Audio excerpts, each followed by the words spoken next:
how do you do this in a marriage? How do you keep that together? And he said, we just never talk about it. So I guess if they can do that and stay married, the country can certainly do that as well. But boy, is it a big bridge to cross for either side, because the split is enormous. The feelings are enormous.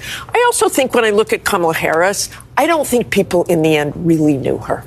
I'm not sure that message really got out. There was such enthusiasm. I actually drove across all the Rust Belt on the way to the DNC. Such enthusiasm for her, but it just stalled. It just stopped.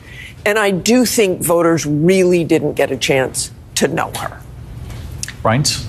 Well, first of all, to Jonathan's comment about how I didn't think that this could happen, I actually had a conversation with the president after 2020, and he was obviously upset about the outcome of the election. And I was talking to him, and I told him, look, I know it would have been better just to win, but if you could write the chapter in your book, there would be nothing more Trumpy than for you to lose, run again and win. You couldn't possibly think of a better ending to this story.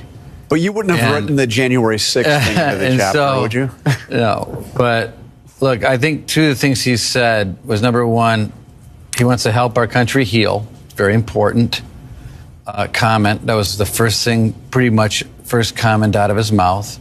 But then the second thing, which I think goes to the America First message, he said, we made history for a reason. And I think from Trump's mind, that reason is to do the things that he's wanted to do, which is what I think the American people bought into. We talked a little bit about urban messaging and rural messaging. I think the story of this outcome is that the messaging of Donald Trump was working in both places. And it was eating away Kamala Harris's usual hold in these urban areas. Unions liked what they were hearing. Confront China, who's ripping off the world. Parents wanted to hear about the issues revolving around fentanyl. Illegal immigrants were going into sanctuary cities like New York, San Francisco, Martha's Vineyard, and they were making impacts all over the country. And so I think that's really the message here. And we're going to wait and see. I think it's going to be an exciting time and a great opportunity for people to make a difference.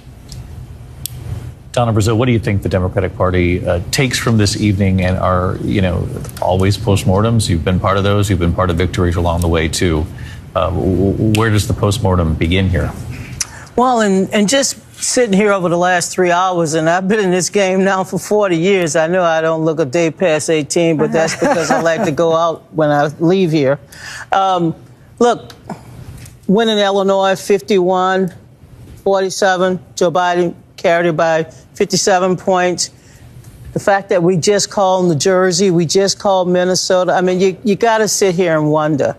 The underperformance of key Democratic constituencies, voters, the inability to expand the electorate, significant headwinds on right track, wrong track, the economy that is the envy of the world, according to the Wall Street Journal. But, of course, your next door neighbor is struggling. So there's a lot to take away. And there's a lot to learn from, did we do better with young people? Did we do better with seniors? It's going to take a while to figure out, what happened. And it starts with the vice president tomorrow, who will have to address her campaign in the nation and give her own prescription. And I think from there, we're grown-ups. We've never had a problem being a grown-up party, and we will figure out how to heal the party, but also how to rebuild the party and to make sure that we hold if he is the next president, we hold him accountable. Look, tone matters, but also character. And while, the Trump team pulled out a better performance in rural areas and perhaps some of the urban areas, we got to fight. We're going to fight for the future of our country. We're going to fight for democracy. We're not going to stop fighting for women's reproductive health. We're not going to stop fighting for the America we believe in. But we also will try to make peace and extend the olive branch with the Republicans when that moment comes. Governor. You know, I think in this election, more than any other election in my lifetime, democracy has been thrown around by both sides more frequently than any time I've ever seen. Well, this is democracy. Yeah. This is democracy. And so, regardless of whether you agree with this result tonight or you don't agree with it, if, as Democrats now, they really believe in what they said, which is democracy at risk and we need to be standing up for democracy, well, then you need to stand up for this result and respect it. You don't have to agree with it. Right. As Donna said, you can continue to argue on the issues that you think are really important to the future of the country, and you should, because that's the way the founders set up this country to be, was to be a conflict that was going to hopefully lead to compromise and resolution. Now, what I'd say to who I believe is the president-elect is that now it's up to you to decide what kind of president you really want to be. You know, every time after an election is over, you have an opportunity to remake yourself and to be from a candidate to a public servant. He has that opportunity now too. And we're going to be able to judge whether he meets what he said tonight and whether or not he meets the goals of what our democracy should be. And that's what I'm hoping for after tonight, is that he meets that. And if he does, the country will be better. And if he doesn't, he too will be judged. He's aware of how the first presidency ended. John Carl just talked about January 6th, and, you can only serve 2 terms. It's a second presidency. Obviously, you're assuming he's the president-elect. We haven't officially called it. The math is clearly heading in that direction. We're just waiting to officially have the math turned into us so that we can then call it. And Rick keeps punching the numbers to make sure that hasn't come through yet, because the moment it does, we will make the projection. But a second presidency, there is opportunity to be different, right? Because there is no re-election. You know what I mean? And there was a tone tonight, and part of that message that Reince talked about, about wanting to heal, about unity. He has to decide, David. I mean, the great thing about being an executive, in my mind, has always been, other than being a member of 435 or 100, is you get to decide every morning who you're going to be when you wake up, and how you're going to acquit yourself in a job like that, where you're really the unifying leader, if you want to be. And I think that's exactly the opportunity he's got now, without having the constraint of worrying about re-election. And so that's the chance he's got, and we're going to see what he does with it. But remember what I said earlier, he's got 2 years, because this country understands what democracy means too, and it means we move on. And when a president reaches the end of his term, whether he's incredibly popular or unpopular, we move on. And so he's got 2 years to do what he says he wants to do. And if one of those things could be to bring the country together, he would be providing a great service to everybody, both the people who voted for him and the ones who didn't. And Terry Moran, this running up the score in rural America, and, I'm from upstate New York. I know people feel strongly about, where they come from on both sides. It's a very divided part of the country, right down the middle. As part of this postmortem for the Democrats, we were talking about this with Donna, the Democrats, you would think, are going to have to figure out a way to reach, again, not just to count on running up the score in the urban areas on Election Day, but finding a way to connect again with rural America. You might not win those rural counties, but you have to at least connect, and they have to feel like your message, that you hear them, that you see them. And not talk down to them. And I think that one of the things that a lot of people have felt is, somebody once described the elections of 2016 and 2020 as the front row kids, the kids who know all the answers, telling the rest of the country what to do, and they were rebelling against that. I don't know if that's fair, but it's not just rural America. Where I was born was Cook County, Illinois, Chicago, Illinois, and I'm actually shocked at what happened there. So she's going to win Illinois, of course. She did win Illinois by about 225,000 votes. Biden won it by more than 1 million. And Cook County my birthplace, my hometown, Biden wanted going away there. And this year, she lost a tremendous amount. She's winning in the cities. He's winning in the cities. He's making converts to this movement. And now he's got a mandate, an extraordinary mandate, because of the election results and because of this journey that he's been on, having been brought down first by the election and then leaving Washington in disgrace after the attack on the Capitol. And he comes back in triumph, and he's promised, we know what he's going to do. He's going to try mass deportations. He's going to change our trade policy to tariffs. He's going to abandon Ukraine, right? There's no question about that. It's going to be a very different country, and it will probably have long-lasting impacts. He is a historic figure with few parallels in our history.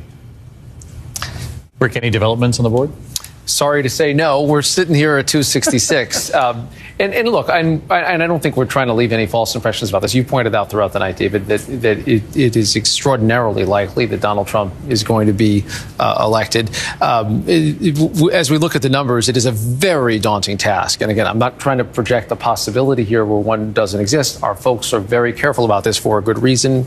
Under the principle that votes matter and the vote counts matter, we still have a large number of votes out of Detroit. We've been told we may get something in the next hour. Additionally there, Wisconsin, that 122,000 vote margin is still a very significant one. But as you can see, you've got 150,000 plus votes out of Milwaukee alone. There's also the possibility that the additional electoral votes come out of Alaska. The 3 electoral votes there have always gone to Republicans, I believe, in the state's history.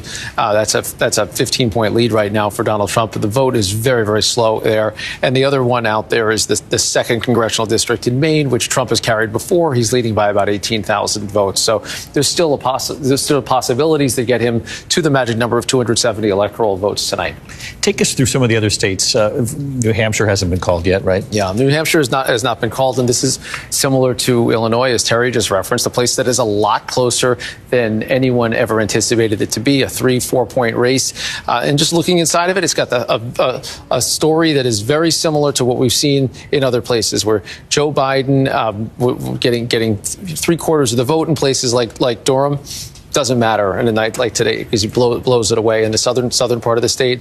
In addition to that, Harris just not hitting the numbers, Donald Trump exceeding the numbers. And that is one of the remarkable things as we look at this map tonight.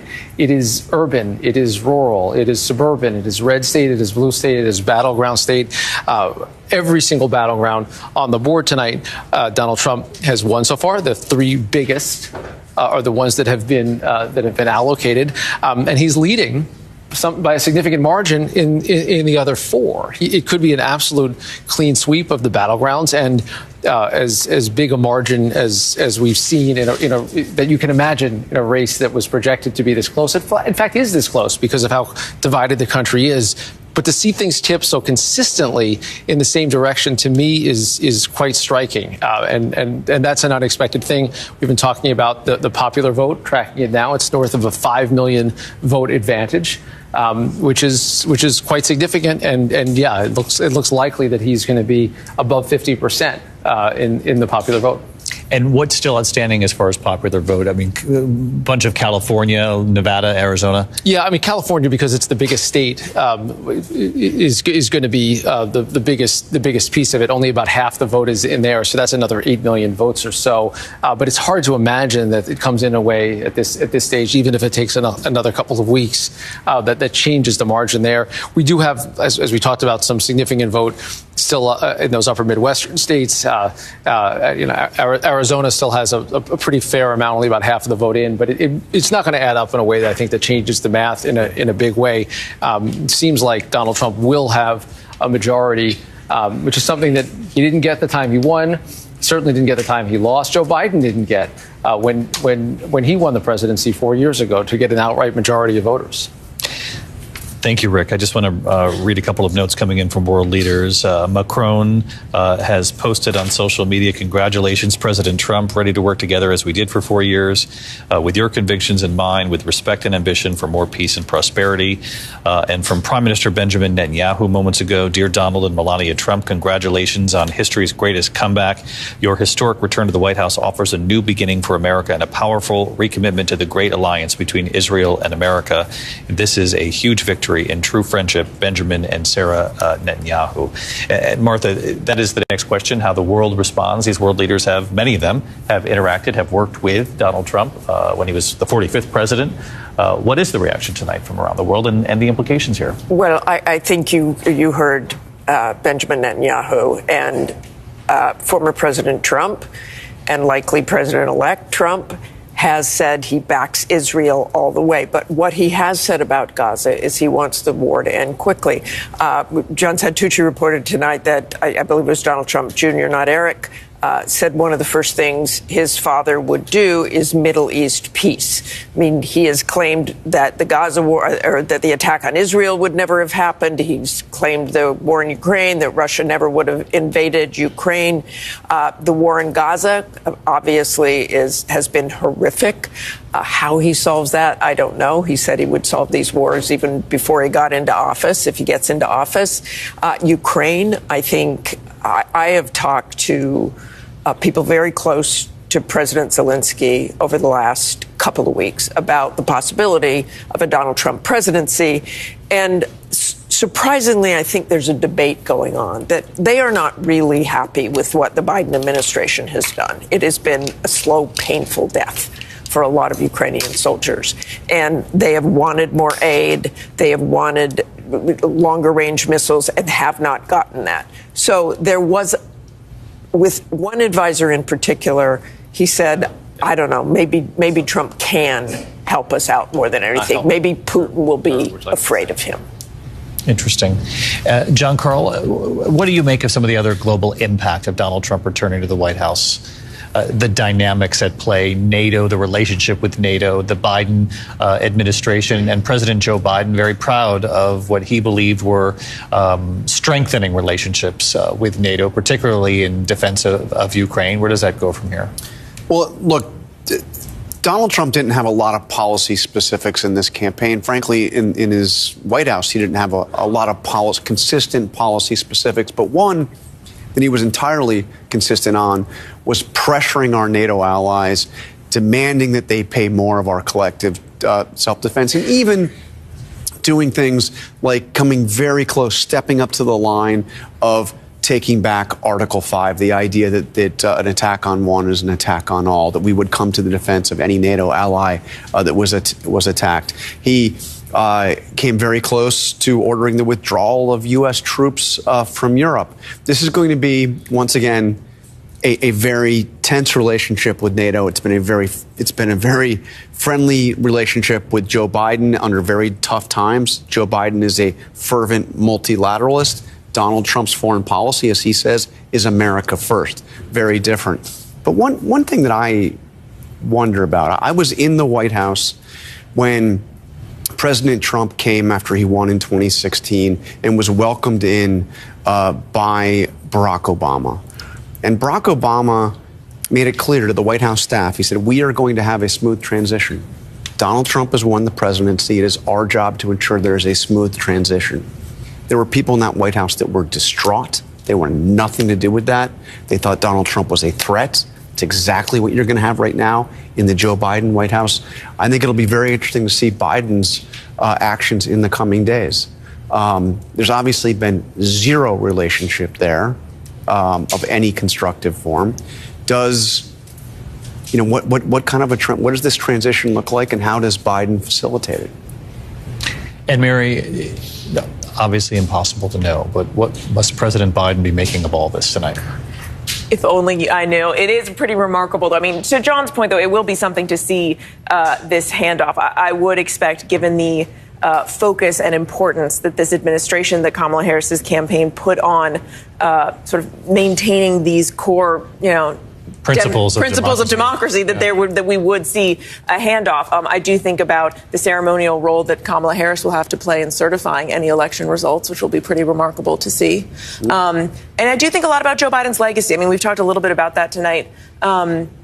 There'll be a lot of questions about the decisions Joe Biden made, the timing of his decisions. I think when he decided to step down and step away from this race, he made clear he was doing so and passing the baton so that Kamala Harris could continue the work, could keep his agenda going forward and finish the job. That was his campaign phrase. Now, instead, the exact opposite is likely to happen. I mean, Donald Trump has made it pretty clear he's going to eviscerate much of Joe Biden's agenda and accomplishments, everything from the Inflation Reduction Act to foreign policy, as we've discussed, to climate change and healthcare policy. You are about to see likely, if Donald Trump, and it does certainly seem that's where we are headed, if he is once again in the White House, that he will reverse and undo a lot of what Joe Biden has done. Yeah. In addition to the mechanics of how this transition is all going to play out, that's all fascinating too.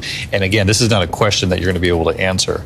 But when it comes to introspection about the timing of the decision, of passing the torch, doing it when he did, supporting his vice president almost immediately, which a lot of people had great respect for.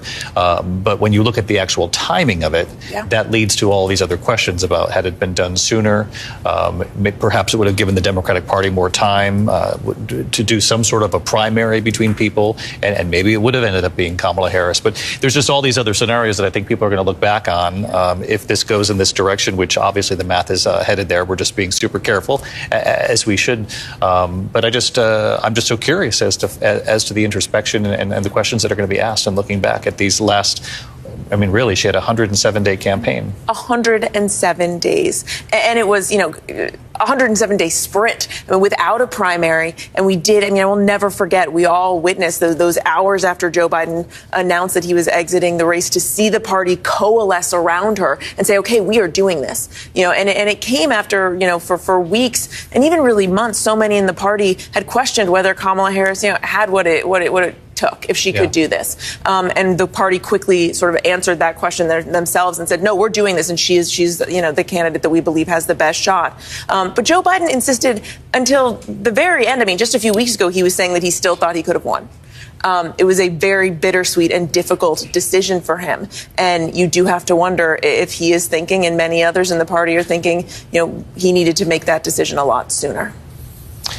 Rick Klein, I know. Thank you, Mary. Rick, on Wisconsin, you're getting more of the vote total from Milwaukee. Yeah, I think pretty significant shift. We had about 16,000 additional votes just come in, 9,000 for Harris, 7,000 for Trump. That tells you the problem. And when you're looking at a number like this, even when you see 138,000 estimated remaining, and that's just an estimate, how hard it is to make up ground. In addition to that, Madison, which we've been talking about, that is the Democratic stronghold, that's basically done. We're not expecting any more. Our team is not expecting any more significant vote there. And we can see that drop off once again. It'll be a final number where she did not get what she wanted. And that's an area of the state that Democrats had been seeing their vote share go over and over again. That's the University of Wisconsin in Madison, a liberal enclave, almost unique in the country.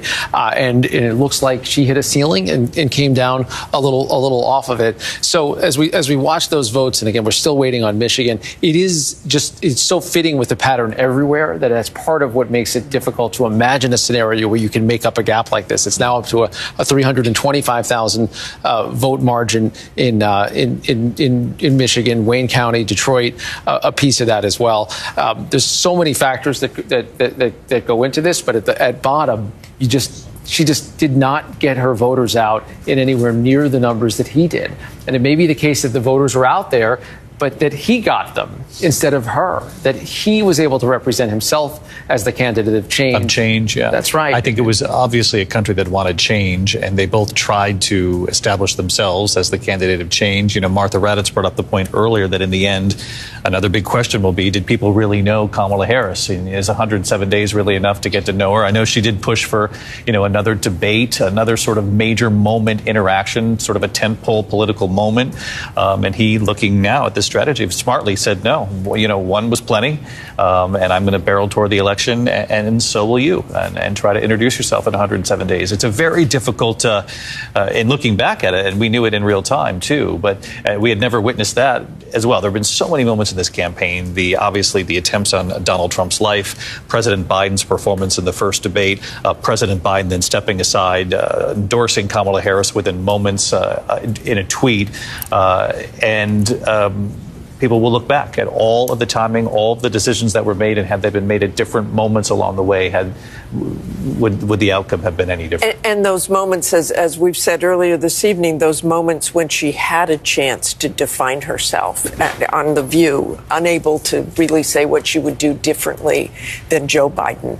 And I think in the end, too, this came down to job performance. People may not have known Kamala Harris, but she's the vice president of the United States. It wasn't really favorability, unfavorability. You had job performance. And when it came down to it, voters said, I like what Donald Trump did better than what Kamala Harris and Joe Biden were doing. And not only that, the most recent numbers going into this election, I think it went from Gary Langer's polling, other polling right in the late days, Americans look back with more favorability on Donald Trump's previous presidency, than they did at the end of his presidency coming out of it. So the revisionist sort of history. Governor Christie, I see you over there. No, look, I think that you're going to look back on what happened in those 107 days for her and recognize that this still comes down to the candidates, right? The candidates have to be able to execute. You have staff who helps put you in a better position or a worse position sometimes. But in the end, it came down to the candidates. And for this campaign, the American people decided that they saw in him more of what they wanted than what they saw in her. And so she's got to evaluate for herself, too. How did she perform and all the rest of it. And to show you that candidates matter, we've been talking all night about how Donald Trump, people have ridden in on his coattails here.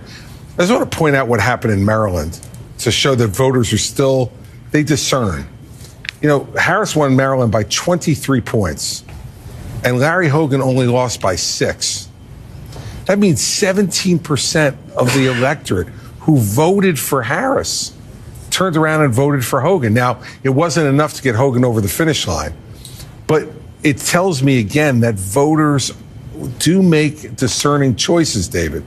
And in Maryland, a lot of people said, I want Harris, but I want Hogan, and didn't just go along with straight line Democrat or straight line Republican. This is when they get into this thing. But by the way, the age also. I just hear Rick Klein's mic. We'll definitely go over to Rick. Yeah, no, we just hear you chatting with your team over there. Yeah, we're just trying to see what's new in there, and just the margin in Michigan is so large. The margin in Wisconsin is so large. It is just hard to see this, and we have just been straining ourselves to try to find it, and just making sure that the math works out. Again, to say nothing of that district in Maine and in Alaska, in addition to the results in Arizona and Nevada. There's not much to suggest in the data, and what we've seen almost in every state in the country to suggest that this is anything but a clean sweep of the battleground states when we are done counting, which we're not at this hour done. Rachel Scott, let's look at some of these Senate races again. Governor Chris Christie talked about this, and the Arizona Senate race might be the best example of what Governor Christie's talking about, which is that the voter can discern and make decisions.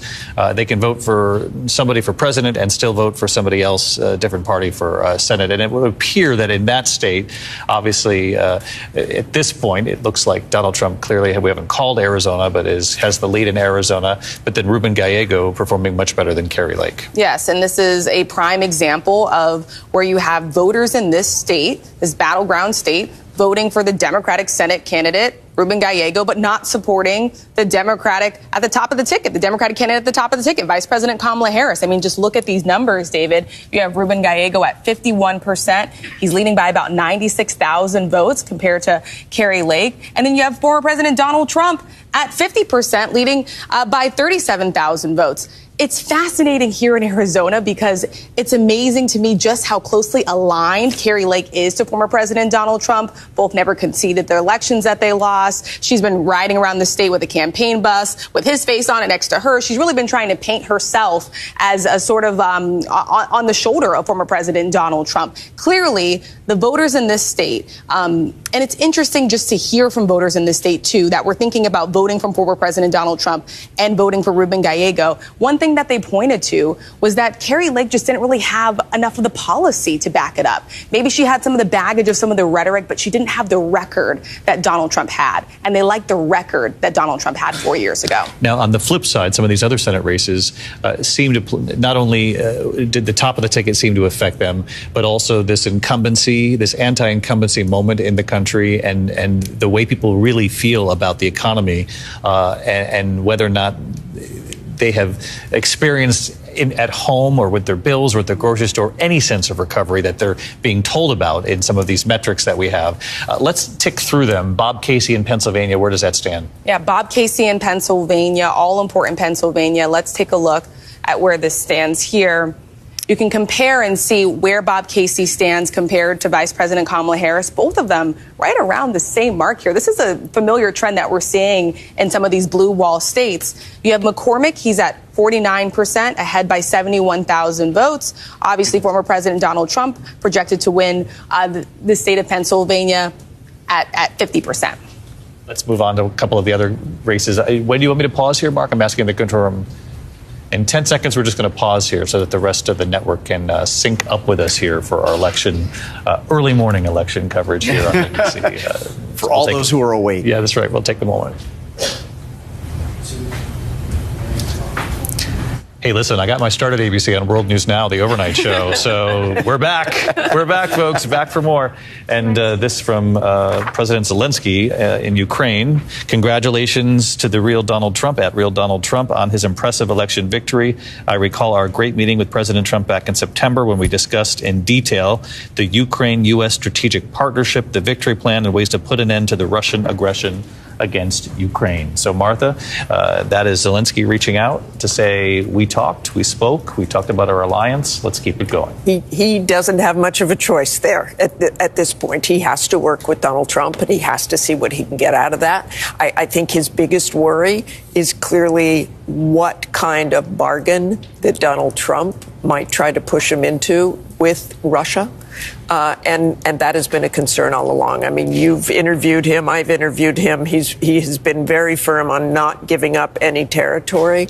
And yet this is grinding on. They have lost so many people. And now, of course, Russia has had to rely on North Korea.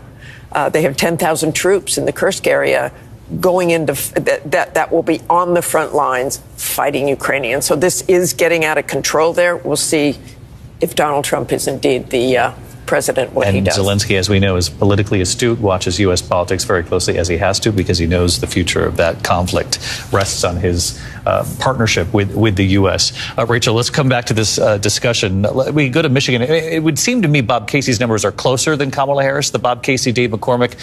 So that's it just... Yeah, Dave McCormick does not seem to have the number that Donald Trump has. Yeah, that's what I was remembering from the number. So anyway, that's a little closer. We'll have to see where that lands at the end of, I guess, this next 24 hours here. But let's work our way through. Michigan, Alyssa Slotnick, they're both trying to fill the seat of Stabenow, Senator Stabenow, right? Yeah, that's exactly right. And Alyssa Slotkin, Mike Rogers actually represented the same district right around Lansing. You could see where they are here. Again, another example where you have former President Donald Trump's strong performance in this state really elevating the Republican candidate that is on the ticket, where you have voters in this state voting down ballots. So Alyssa Slotkin, 46%. You have Vice President Kamala Harris at 45%. So she did slightly better in this state. And then you have Mike Rogers ahead by 215,000 votes. Former President Donald Trump leading Vice President Kamala Harris there by 322,000 votes at this point. Wisconsin, Senator Tammy Baldwin's trying to hold on to her job. Eric Hovde, Republican businessman. He's in the lead at this point. But again, not quite what Donald Trump's number is. She's outperforming Kamala Harris. Still, that's extraordinarily close. Yeah, huh? yeah, this is very close. This could turn out to be a nail biter, and we've been following and tracking these votes. his lead actually narrowing here over the last hour or so. So this is one we're going to be paying close attention to. But you have to imagine Tammy Baldwin, well known in the state of Wisconsin. Again, she has been in public office for about 40 years in Wisconsin. And here you have Hovde getting this close. Baldwin has never had to run a race. She's never had to win re-election with someone like Donald Trump at the top of the ticket. So it does beg the question, what kind of impact did Vice President Kamala Harris have? Yeah, and Tammy Baldwin's an example of someone who really has tried to go to every corner of the state, rural counties, urban counties. She's very proud of her Made in America stance, and also, for example, in the Affordable Care Act, she wrote part of the act that encouraged you to be able to be covered under your parents' insurance, I guess, when you were a young adult. So those are the kinds of sort of bread and butter things that she's known for. But again, Donald Trump's success might have helped lift Eric Hovde here in the state of Wisconsin. Down the other, Jackie Rosen, I guess, in Nevada, we could check to see Sam Brown seemed to be lifted by Donald Trump's strength there as well. Yeah, look at how close that is. Yeah, this is another one that is just awfully close here. You have Jackie Rosen at 47%. Sam Brown, 47%, 0.2 separating these two.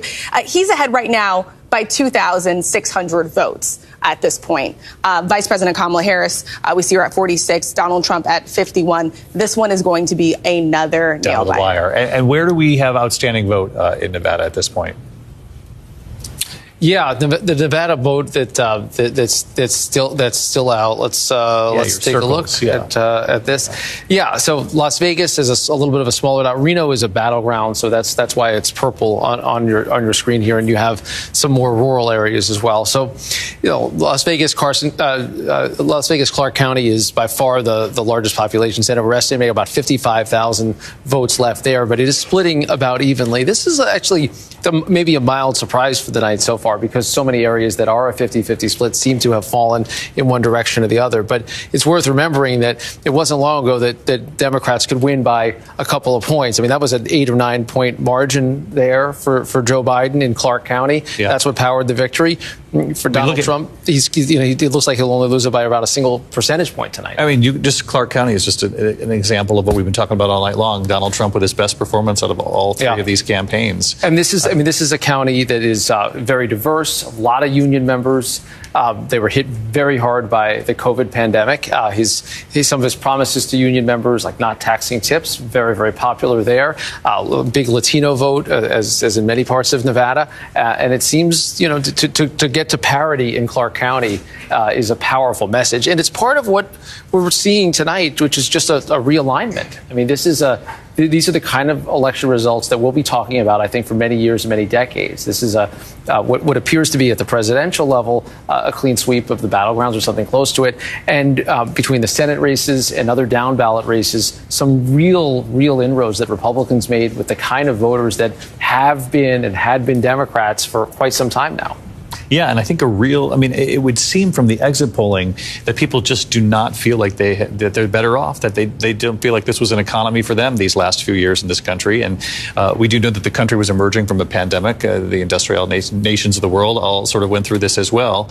But people live through their own experience. They just don't feel like life has gotten better as far as the prices they're paying and the bills they're paying, their insurance rates that they're paying. And just in Nevada, we were just looking at Nevada, the housing prices. Martha talked about that earlier. Just such a huge issue when you travel these states. You hear people just talk about the cost of everything. Yeah, that's right, David. And I think people blamed Harris because she's part of the Biden administration for it. And we saw it so clearly in our polling. And there was this disconnect throughout that if you looked at the polling a certain way and you looked at the issues, you'd say, how can Kamala Harris possibly win this thing? If you looked at it, though, through the personal attributes, you say, how can Donald Trump possibly win this election? And people seem to have said, you know what, I will go with the issues. I'll go with the person who seems to be speaking to me and to the issues that matter to me, even if, as half the people said in our poll, they think he's a fascist, even if they think he is much less honest and trustworthy, even if they have real fears about how he would govern. I think you really hit on something, Rick, because we saw this from the exit poll at the very beginning of the night from Lindsay, that the unfavorable rating on Donald Trump was quite a bit higher than the unfavorable on Kamala Harris. But to Martha Raditz's point, the anecdote that you shared with us earlier this evening, the gentleman who said, I couldn't vote for him in 2020. I was disgusted, or whatever, I'm paraphrasing, disgusted by what things that he had said or had done. But that this time he'd sort of hold his nose on the words, the rhetoric, and just hope that we get back to why life was better economically for this gentleman that you're speaking of. Yeah, exactly. And he couldn't vote for him in 2020, but his business has gone south. In fact, I was just looking up another voter who said his costs on material alone on his business, he has a commercial roofing business, are 150% higher across the board. So it's not just they're not feeling this, they're seeing this. Again, this is their truth. Donald Trump can say anything he wants to and exaggerates and has mistruths. But this is their truth, their grocery bills, their 150% higher costs across the board. This family was doing really well when I met them in 2020. Their business was thriving. It is no longer. He said they're basically living paycheck to paycheck. It's the most challenging time they've ever had. So. Really interesting. And it makes you wonder, again, this is a change moment in the country. We witness these often. Even if it was another candidate that late in the game, had the Democrats gone with somebody else, if the anti-incumbency, anti-Democrat, the economy, the feelings from the economy would have swept Donald Trump back into office. Or would you have had a candidate who didn't have to be in so many ways so loyal? She's the vice president of the United States. She can't really say we really messed up. No, and when you that question on The View, and that played over and over again in the swing states as a campaign ad, Sonny Hostin asking, is there anything, and just the pause and saying, well, I can't think of anything, again, to Governor Chris Christie's point earlier that a candidate has to perform in those moments. But we all know as human beings, she's probably trying to navigate that in that moment. How do I critique my boss on national television and keep moving? But that's part of it. And that's the hard part, obviously. The challenging part, it goes back forever, of a vice president running after serving a president in an administration. David, that's why this stuff is hard. But if you want to be president, that's what you got to do. I mean, the bottom line is you got to know that there were differences between Kamala Harris and Joe Biden. There had to be times that she disagreed with what he did or did not do. And at that moment, you've got to be willing to be honest with the American people. And it's an obvious question that's going to Yes, and I think, the problem is, it's not, I think it's just as much that they felt like she wasn't being honest as it was that she didn't have a delineated difference. Like, they looked at her and said, come on. You've got to be kidding me. You did nothing? Nothing you would do differently? I mean, I've been married to my wife for 39 years. I mean, we could come up with, on a daily basis, things that I do or she do that we would do differently. It doesn't mean you have any less affection for the person. She could say, look, I think Joe Biden's a wonderful guy and I think he's been a great president, but I would have done these things differently. People would have looked at her much differently, I think. I also keep thinking of beyond that question of what would you do differently. And I think we all agree it is very hard to cast yourself as the candidate of change when you are the sitting vice president. But the other question that she kept being asked and that we were still asking when I interviewed her last week was, what is day one? What is that first top priority? And it took her a while to find the right message for that. And I think back to covering Joe Biden's race, and it was a refrain in every speech. Day one, this is what I'm going to do. On day one, here's the first thing I'm going to do. And she got around to it, to saying, well, it's going to be this package of economic proposals. I'm going to start with, lowering costs for prescription drugs and bringing down housing costs and bringing down the price of groceries. But it just was a messaging issue. It took her a while to get to that point, and it wasn't breaking through. And so I think you combine that with not being able to articulate those clear-cut differences from Joe Biden, especially on the economy, when people just aren't feeling what you are saying. Inflation's coming down, but if I don't feel it in my wallet, it doesn't matter. That combination is a really hard one to overcome. And David, history has shown. History. You all are analyzing a 108-day campaign. Look, I worked for a sitting vice president. And let me just tell you, we had 2 years, and it was 537 votes. This was 107 days. I mean, Al Gore. For the audience at home, you're talking about Al Gore. Al Gore and the year 2000. And thank you for not talking about Florida because I get PTSD. But, 3 days, 2 weeks into a campaign, you still had a piece of paper. It took another month. This is basic stuff that you put together for a candidate. There's no polling, no focus groups, no way to project how this candidate is going to actually come on the national stage from vice president to president. Look, we still have a lot of analysis to do. We know where she's fallen short. We know where the Democrats overall underperform, especially in so-called blue states.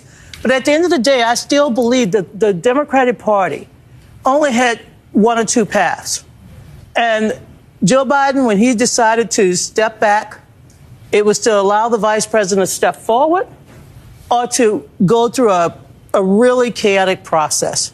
And the party decided, because there were delegates, to go ahead and step forward, and that's what she did. So I'm not going to sit here and say, well, she couldn't answer this question. She couldn't do it this way. She didn't go to North Carolina enough. There will be plenty of time to analyze all of that. But tonight, I think the conversation is Donald Trump, because I was there in 2016, and here I am again in 2024. What did he find, 3 or 4% more voters in these rural areas? Why didn't Democrats detect that Donald Trump was making incremental gains the way he did in 2016 when the wall was broken? So there are a lot of questions that the Democrats have to answer about their coalition. But the fundamentals of having a 107-day campaign and candidate, that's something that the Democrats will also have to discuss. But the country is already making up their minds. Well, I think that one of the biggest problems with the View answer is that she started at the convention as this candidate of change. I mean, she found this niche, and it was going well. And it started wearing off, and she decided to go on The View. And we all know the answer was that she couldn't think of anything new that she would do. At the same time, Donald Trump was talking about deporting criminals that were here illegally. He was talking about ending these wars within 24 hours, when I walk into the White House. He talked about drill, baby, drill, cheap gas, cheap groceries. And when the two biggest issues are the border and immigration, and people don't like where we're at today on those two big issues, and Donald Trump is the guy that's going to break where we're at on those two big issues, he becomes the change candidate. And when she went on The View and said she would do nothing different than Joe Biden, she reestablished herself as just the Biden administration going on and on and on. And it never really, she couldn't catch on after that. I think that's the bigger reason why this thing, it stalled for her. What are you saying? Well, one thing that has changed a little bit since we did this preliminary poll early on, the unfavorability rating, and we talked about how there was a little bit of a revisionist history when Donald Trump first left office, and he had the lowest approval rating of any American president at 34%. Tonight, we see his favorability, 54% of those on the exit poll nationwide, 54%. So more than half of the country said that they don't view him favorably. But of course, as we've been discussing, the economy looms large. I think that for the Democrats, abortion maybe didn't play the role that they thought and perhaps hoped. But this is really a question for perhaps days and weeks later. But I do have to wonder what, if any, role race and gender played. I mean, we're talking about, we have one thing that stands out, a less diverse electorate. When you think about even just at large with the world, of the 193 UN member nations, only 13 have a woman who leads them.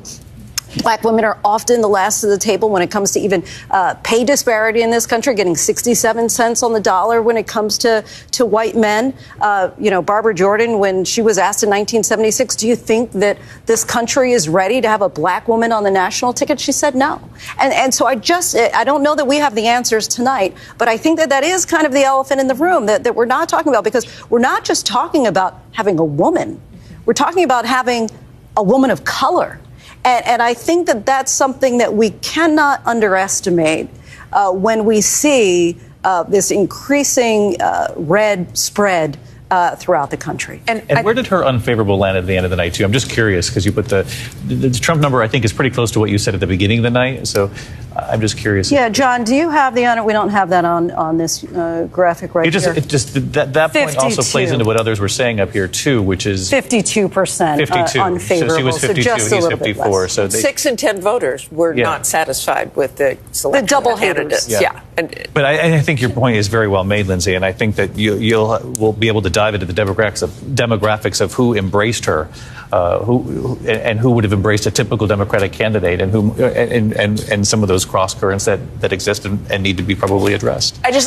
Hearing your comment there, I just keep thinking about Barack Obama and what he said. And received a lot of flack for, quite honestly, saying to black men, sort of calling them out and saying, voicing the fact that they may not vote for her simply because she is a woman. And it was something that made a lot in the Harris campaign uncomfortable, because this was not a race about identity. She made that very clear. I asked her about it last week. She joked, look, I certainly know, I'm well aware of my race and gender, but she said she is running on substance, not identity. She really dodged. She really dodged. And I can tell you, having been at so many of her rallies, while she didn't want to talk about it, to women, especially to black women in her rallies, it mattered. And this is now the second time that Donald Trump has blocked Democrats' hopes of electing the first woman president. And think about how differently she ran compared to Hillary Clinton, who was always talking about this is the highest, hardest ceiling, the glass cracks in the ceiling. She was planning her whole victory speech at the Javits Center to have that big glass ceiling. And with Kamala Harris, and I noticed it in her interview with you, when you asked her about kind of like the historic nature of this, and she made a joke about it and said, I'm well aware of my race and gender. And again, made it about substance, maybe thinking perhaps it didn't work so well for Hillary Clinton. I'm going to kind of shy away from that as to potentially not alienate voters. And I could never tell if it was lessons learned from Hillary Clinton's campaign or a sign of progress in this country, that a woman could run for president and not have it be about being a woman, to just lean into substance. But the fact that she never talked about it, she went out of her way, but that doesn't mean that it wasn't at the top of the mind for so many of her supporters. And voters I've talked to, they would bring that up very rarely. But one man in Pennsylvania, as a matter of fact, said, I thought I couldn't really consider voting for a woman. I mean, he kind of came over to that opinion that he wanted to vote for Kamala Harris, but it's out there, and anybody who doesn't think it's out there, and women too. There are women who don't want a female president. So I want to go over to Rachel Scott. All reproductive rights were on the ballot. That came up as part of this conversation earlier, too. And it went down in Florida, but a number of other states, including Arizona and Nevada, they passed, didn't necessarily lift the presidential candidate. They did think on the Democratic side that reproductive rights was a key issue. Yeah, on the ballot in 10 different states this election, protecting access to abortion. And we have our eyes on these two critical battleground states of Nevada and Arizona, where protecting access to abortion to viability, which is considered to be around 21 weeks, did pass in both of these states. In Nevada, it's a two-step process. It has to pass in 2 consecutive elections. And so this is going to be on the ballot once again for voters in that state in 2026. Arizona, very interesting, though, because we've talked about former President Donald Trump ahead here. Donald Trump, again, appointed 3 of the Supreme Court justices who supported overturning Roe versus Wade. And here you have in this state voters deciding that they want to support him, but also at the same time wanting to protect access to abortion. Of course, we have reported a lot about Arizona. It was just a few months ago where you had that near centuries old ban almost go into effect, near total ban on abortion. There was a bunch of uproar in the state. They ultimately had to go through the state legislature to make sure that it did not go into effect. Right now, abortion is currently legal up to 15 weeks. This initiative adds the right to the Constitution to protect it up to viability. And then, David, I just wanted to point out also in Florida, I know this was also on the ballot here. And yes, it was ultimately defeated. But I do want to show you just the number here. It needed 60% support to pass. You still had 57% of voters wanting to protect access to abortion in a state that has a 6-week abortion ban. So no, this is not what Democrats, abortion rights groups wanted to see. But I think this is still sending a pretty powerful message about where the country believes they need to be on this critical issue of access to abortion. Yeah, that's really interesting. Thank you, Rachel. Let's go over to Rick. Rick, you're studying the board here. Anything new from Wisconsin, Pennsylvania? No, nothing. Well, Pennsylvania. Pennsylvania. I'm just so used to asking about Pennsylvania. Exactly. I just wanted to check in on the Keystone State. Michigan and Wisconsin, we don't have any new vote again, and I think one of the concerns that our team has, and just to do it the way that we do it with about 3/4 of the vote in, there's still a chance that margin gets chopped down significantly.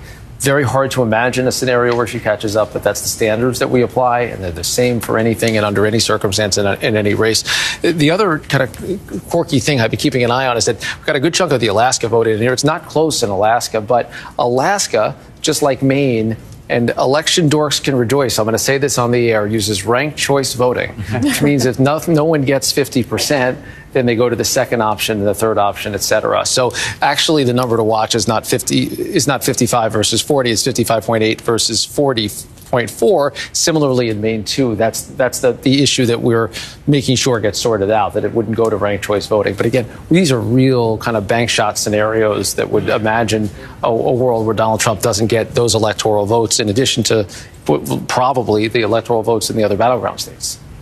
So what do you think plays out tomorrow, Mary, as far as Kamala Harris and this speech? Do we have any indication as to what time she's going to talk? Who would be her closest advisors helping to work on this message that she'll now have to deliver to her supporters and to the country, because she still is the acting vice president, obviously? I can only imagine what is going through her head as she has to switch gears and go from writing what I imagine she had hoped was a victory speech to now coming out and somehow, thanking her supporters, trying to offer perhaps some kind of explanation as to how we got here. And given the optimistic, positive tone that she tried to finish her campaign on, give supporters and her voters some hope, because she did outline a very stark contrast in this race and made very clear that she thought Donald Trump was a danger to America, a threat to democracy. And yet she also wanted to end on a note of unity. How does she merge those two messages now and transfer some of that optimism to the large portion of the population that is outraged and upset by what appears to be very much the results in another Donald Trump presidency? She's got a lot of work to do, and it will be interesting to see what kind of tone she strikes. As for the logistics of this, we don't know yet what time she's going to be speaking. I believe it's going to be at Howard University, which obviously is a deeply symbolic site for her, and one that they were hoping to lean into to convey a very different message. Yeah. Well, you remember 2016, too, and you hate to compare campaigns because they're all different, but we remember Hillary Clinton coming out the next morning in Midtown Manhattan to give that concession. Donna, what kind of advice would you give to somebody who has to now do that? Oh, God. Well, this will be my third time, so maybe it's a good way of saying you thank your staff, you thank the country, you thank the president of the United States. I know we all have different views, but Joe Biden has been a tremendous president. He has helped to rebuild this economy. We're not collapsing. We're not where we were when he walked into the White House along with the vice president. But she doesn't really have to talk about the past. She has to talk about the future going forward, working with the new president if he is the president-elect. And again, demonstrating that, as vice president of the United States, the administration will work with the new administration. So there's a lot that she has to say, but she starts off with thanking the American people and her staff and her supporters, because they worked pretty doggone hard. Yeah, they did. And the vice president did, too. There are going to be all the questions that we've been talking about, and there will be plenty of people who ask them. But there's no question that it was a 107-day sprint to a finish line that didn't end the way she was hoping. Where are we headed next? Mark Burstein in the control room? You want to talk us through? So give us the pathways here, Rick, of the. You bet. Yeah. So look, we're sitting here at 266 electoral votes, 270 is the magic number. The most straightforward way to do it would be to win one of the battleground states, Michigan and Wisconsin. We know Trump is leading in both of them, 230,000 vote margin and 100,000 vote margin. We still, though, at this stubborn late hour, have a significant amount of vote that is out in the Detroit area. We're still only up to about half, and that's 400,000 votes that are still there to be counted. And in Wisconsin, we're waiting on some extra parts of Milwaukee. We're up to 3/4 of the total vote, but that's still 100,000 plus votes in a race that right now only has them. Look at that. This is kind of wild to me. It's almost the exact same number. She's up by 108,000 in Milwaukee, down by 108,000 statewide. So double that up.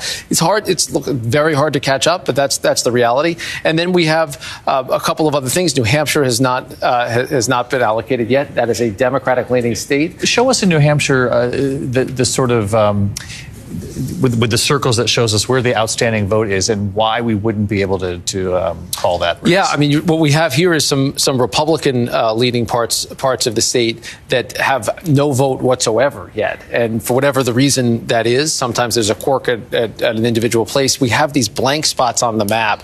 It happens in some rural parts of the state. New Hampshire divvies things up by townships. They aren't just counties. So it leaves little holes that our team wants to be sure we know exactly what's going on. But that's not going to be relevant for the electoral math if it lands for Vice President Harris.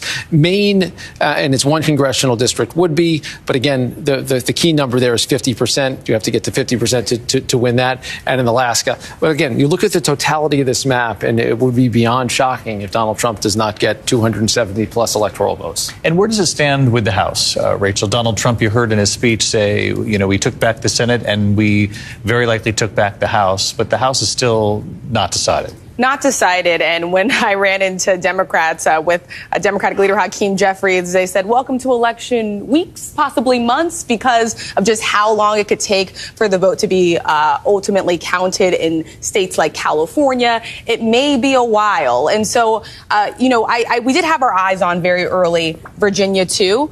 This, again, is a district that former President Donald Trump won. Then it flipped to President Biden. Then Republican Governor Glenn Youngkin won this district, a true bellwether. Democratic leader Hakeem Jeffries said if they were able to win here, it'd be a good sign. They'd be on the path to clinching the majority. Well, guess what?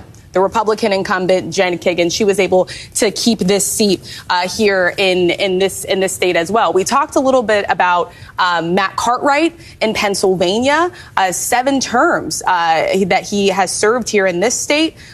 His parts of his district, Donald Trump did win, and the Republican winning here as well. We've also had our eyes on Michigan as well. These North Carolina races were redistricting. They were we assumed that they would obviously go toward a Republican. Democratic incumbents didn't even run there.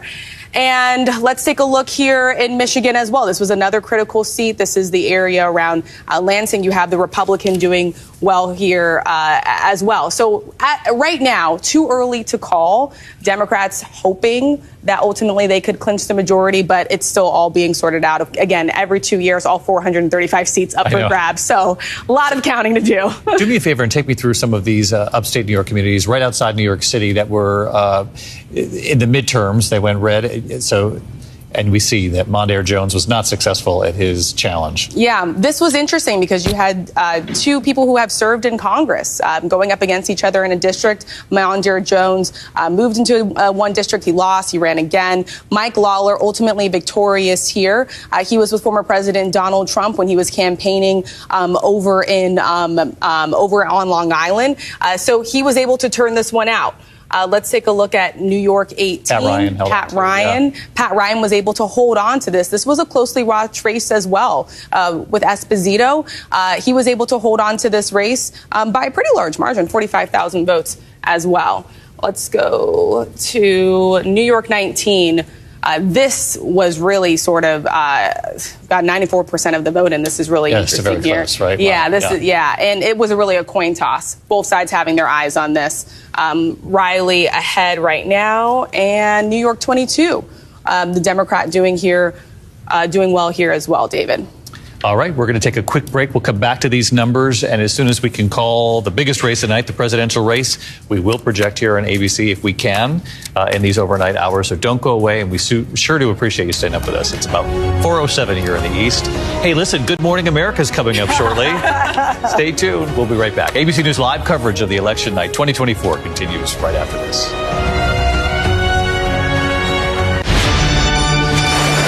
Look at all these happy wedding guests. I'm getting married. Cap, are you crying? I'm a sucker for love. All of this is a lie. You have to help me. I need you to come with me right now. I just don't know what to do. Code Alpha. This is all my fault.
Never stops. From Tampa, we are here tonight as Hurricane Milton has just made landfall. The surge just keeps coming up. Right on the border between Ukraine and Russia. We're in artillery position about 2 miles away from Gaza. And ABC News Live is right there everywhere. We're not far from where this rally took place, so just stick with us here. Traveling with the president to the U.S.-Mexico border. Here in London today. Off the coast of Gaza. Downtown Tel Aviv, rockets or missiles coming in. From the most devastating disaster in Hawaii. Some areas are still smoldering. Wherever the story. From the front lines, the ruins of Rafah. From the FBI. Reporting from Capitol Hill. In western Portugal. Outside of Mexico City. In Iceland. Let's go. Here in France. The eclipse across America. Just stunning. Unbelievable. Streaming live to you. Wherever the story is. Wherever the story is. We're going to take you there. You're streaming ABC News Live. ABC News Live. You're streaming ABC News Live.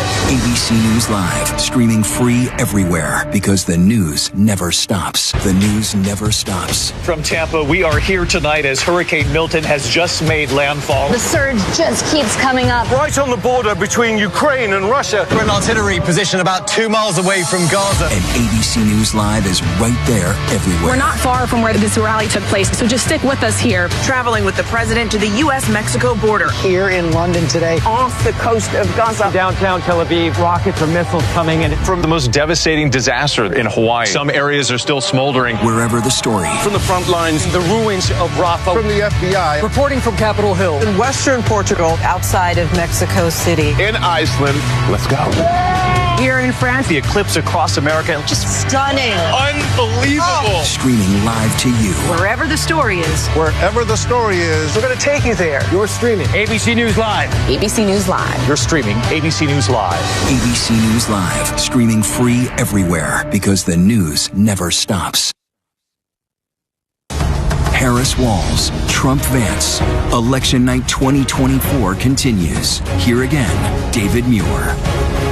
Hello again, everyone. It's about 12 minutes past 4 in the morning here in the East. We know these are American elections. They last well into the night, at least the last several presidential elections. Let's go right back over to the board and Rick Klein. I just want to explain to our viewers who are staying up with us, who are getting up this morning, now getting ready for their workday, for those who get up super early to start their day.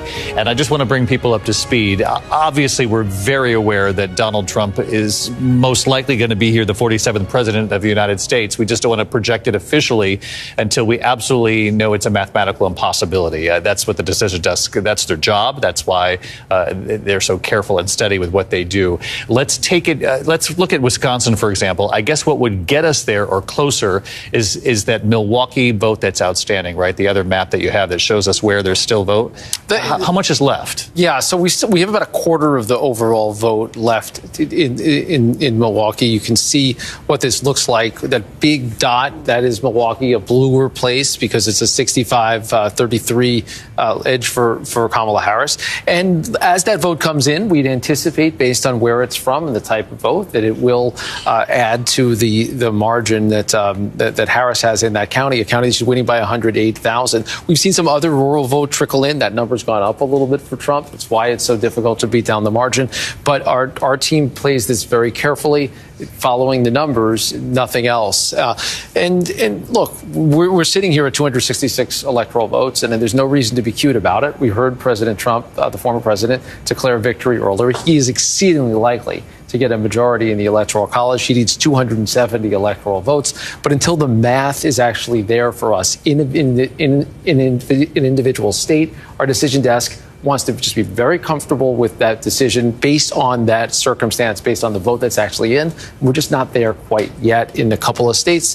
Michigan's is it Wayne County in Michigan that we're? Yeah, it's Wayne. In Michigan, it's Wayne County, and we just don't have a good answer at this hour as to even. They had told us maybe something in the last hour, but we got only about half of the vote in, and that is a huge county. It's by far the biggest of the state. 400,000 something votes still outstanding in a place that Kamala Harris is winning by 300,000 and down by 220,000. That you combine that with other places where there's some vote out. That's a big dot there. Some more in Kalamazoo, some in Ann Arbor. And there's just enough uncertainty out there that we don't want to go beyond where the numbers lead us. Yeah, completely understood. How about the Sun Belt states, Arizona, Nevada? Where are we there?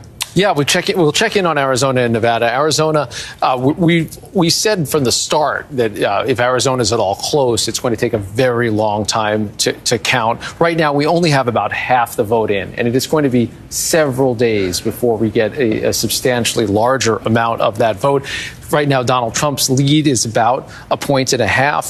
When we've looked inside Maricopa County, by far the biggest county in the state, we only have about half of that vote, and Kamala Harris has a narrow edge in that state. So you can imagine if the trends hold, that as more vote comes in, she might be drawing somewhat closer. And then in Nevada, people could mail in their votes as late as on Tuesday. If they're postmarked on Tuesday, they could arrive as late as Friday. So we don't even know the universe of votes that we're dealing with. We do know that Kamala Harris barely holding on to Clark County, which is Las Vegas, by far the most populous part of the county. This is a place that typically a Democrat would need to run up the numbers pretty substantially. That does not appear to have happened tonight. But again, 55,000 votes just from that one county in a margin of 57,000. And we still have some dark spots. We had some issues with reporting out of Nye County, not an enormous county, but right now there's only a couple hundred votes in that county coming in at all. And in Washoe County out in Reno, which is more of another classic kind of swing county, Donald Trump is up there, but even there, only about 3/4 of the vote. So again, we're not sitting here trying to explain something away or make something happen that would seem to be a mathematical impossibility. When you take all of this evidence together, we all know what it looks like, and it's very much the story we've been telling tonight. It just isn't there quite yet when it gets down to the math. Yeah, which is just, it's our duty to follow the math, and that's why we have a decision desk that we don't interact with here. Go back to Pennsylvania, if you could, some of the rural counties. I'm curious, we've looked at Donald Trump meeting or exceeding the threshold. Can you look in some of those rural red counties and just see how Kamala Harris did compared to, say, Joe Biden 4 years ago, Hillary Clinton 4 years before that? I'm just curious. Yeah, I mean, this isn't even that rural. Luzerne County, which is Wilkes-Barre, Wilkes-Barre, right? Yeah, is a really interesting one to look at because Hillary Clinton hit a low water mark for Democrats back in 2016. It looked like Joe Biden was on the move a bit in getting some of those votes back, and we saw a real backsliding in an area state. Maybe Joe Biden did better than a typical Democrat because he's from nearby Scranton, but in any event, that's what happened.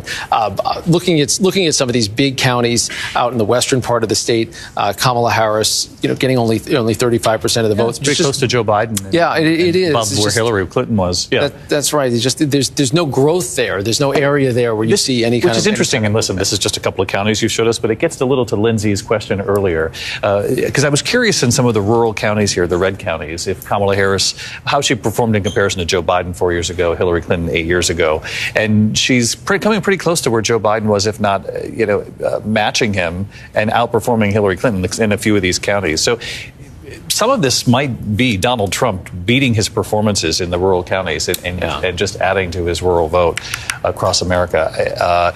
Terry Moran, you wanted to weigh in on this? Well, I think that the rural Democrats were a hope of some of the people I talked with out on the campaign trail. They felt that, as I said, the rural Democrats had found each other. They were disheartened and demoralized after 2016. And almost afraid to identify themselves to their neighbors as Democrats. And it felt like they'd gotten their spirits up, and they were putting their lawn signs out, and people were shooting at them. That did happen sometimes, but they wouldn't give up, and they felt that they had something. Party chairman in some of these counties thought, you know what, they're gonna up their totals and make a difference. And I do think some of that happened, but they were just overwhelmed. Once again, Donald Trump in rural America found voters every single election cycle that he's run in, people who'd given up on the system, who'd stopped voting, and he kept bringing them out. And that's good news, right? I mean, that's a good thing for democracy. And it's amazing that he does it. And I do think the encouragement of participation in the early vote, which he didn't do 4 years ago, we might be watching something tonight, too, where they got the early vote out and they kept encouraging and then just added to the margins on Election Day in a way that they didn't do 4 years ago. And I wonder, in looking back for the Democrats, if they're going to, in counting so much on these urban centers that Donna was talking about, they're saying she's really going to have to overperform in Philadelphia, for example, tonight, or she really has to be doing better than that in Madison, if they put themselves in a position knowing that the Republicans are really going to work on the early vote this time too, that their effort needed to be somehow the effort to reach these red states is a bigger issue that Terry has been talking about all night here. But I just think that maybe the Republicans were onto something with pushing for the early vote and then adding to it on Election Day. And it feels as though the Democrats were actually put on the defensive come Election Day, Rines. Yeah.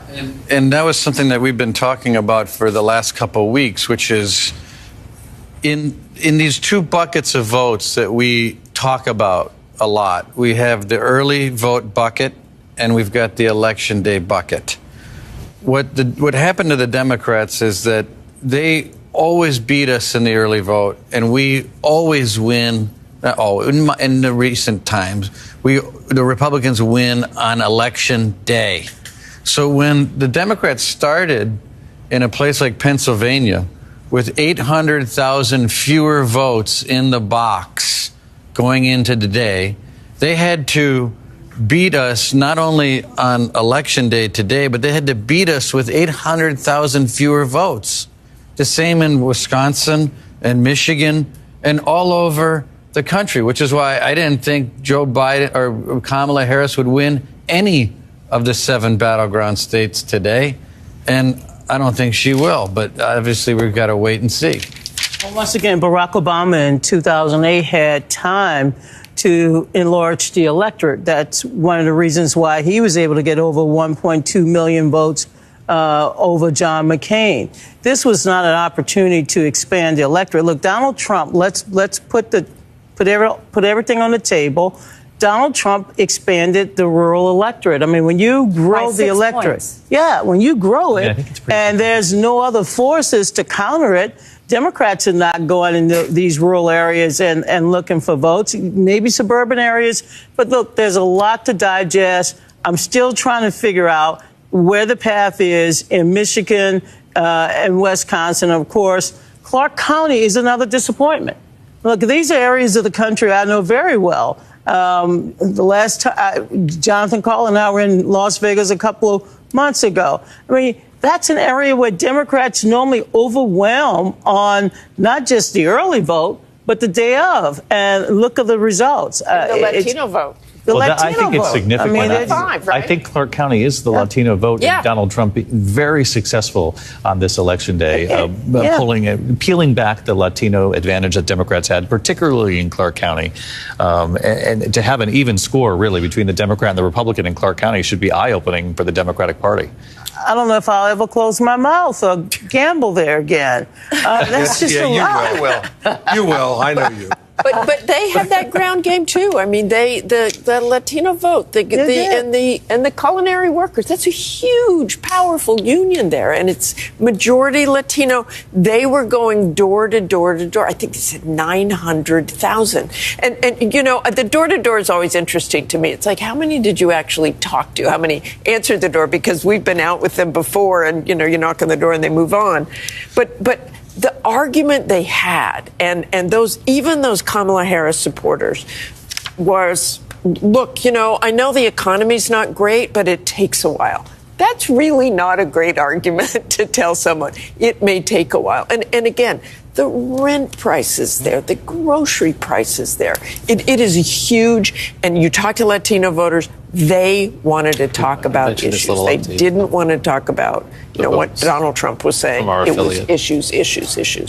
Lindsay? If you take a look at Nevada in particular, and we have a board for this. There you go. So it's tied, 47 to 47. But this is actually a 12-point improvement for Donald Trump from 2020.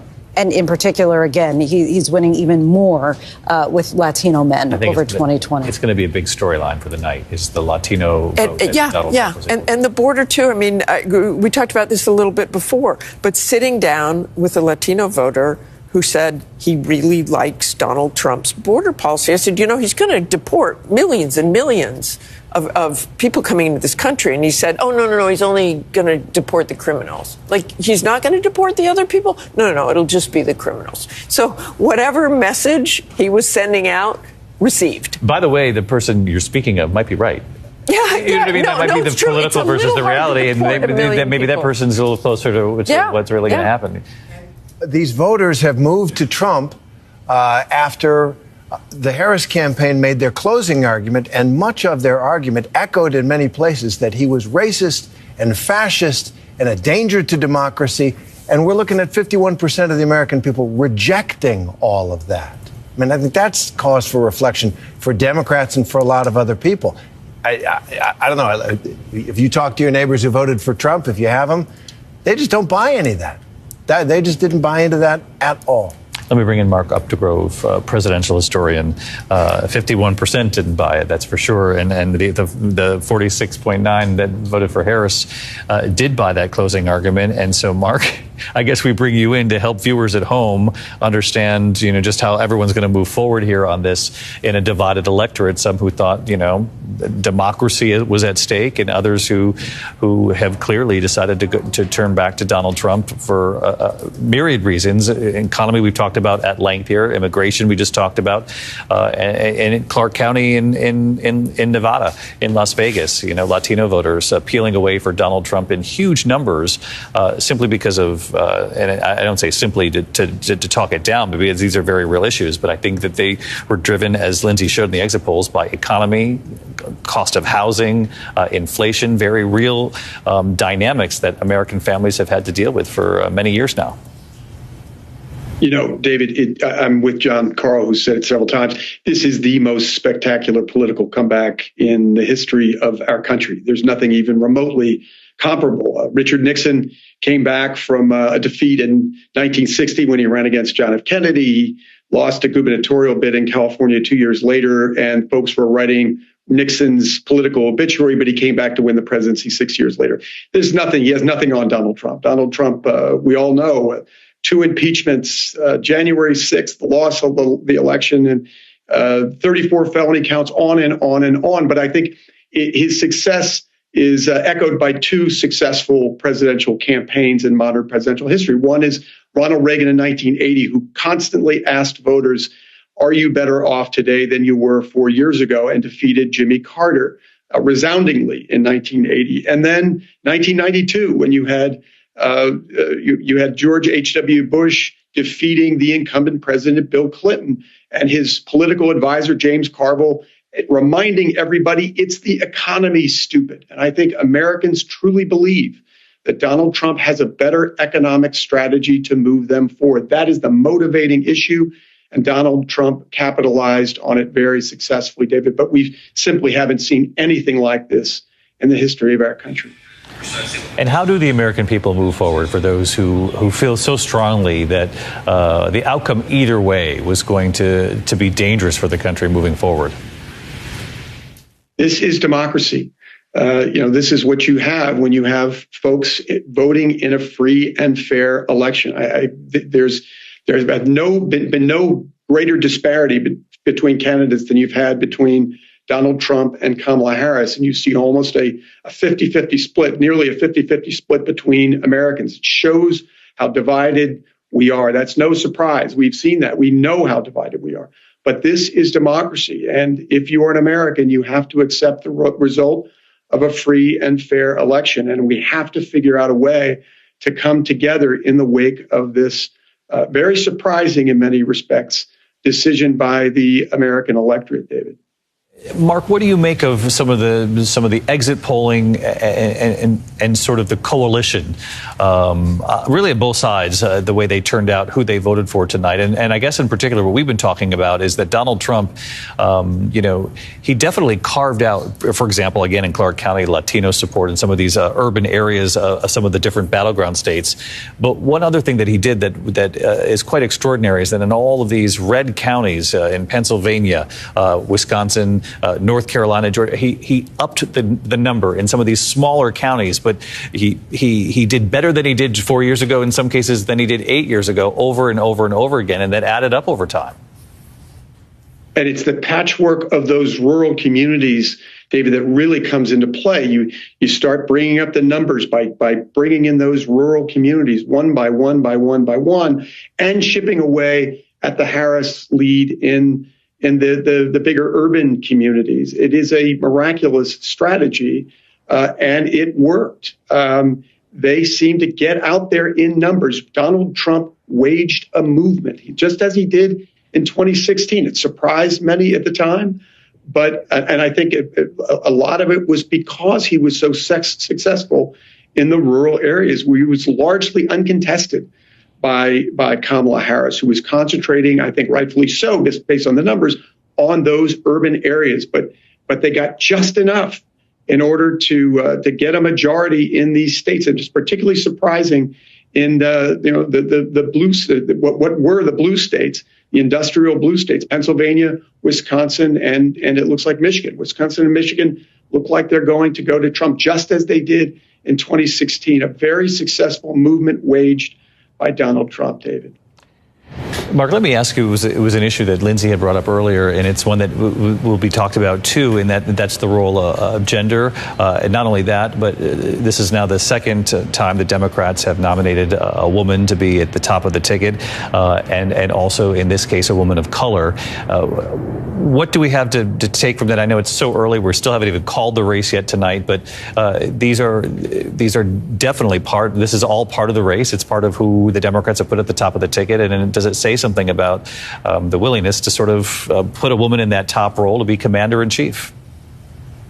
It's hard to know, David, the reasons that people didn't vote for Kamala Harris to the degree that they might have.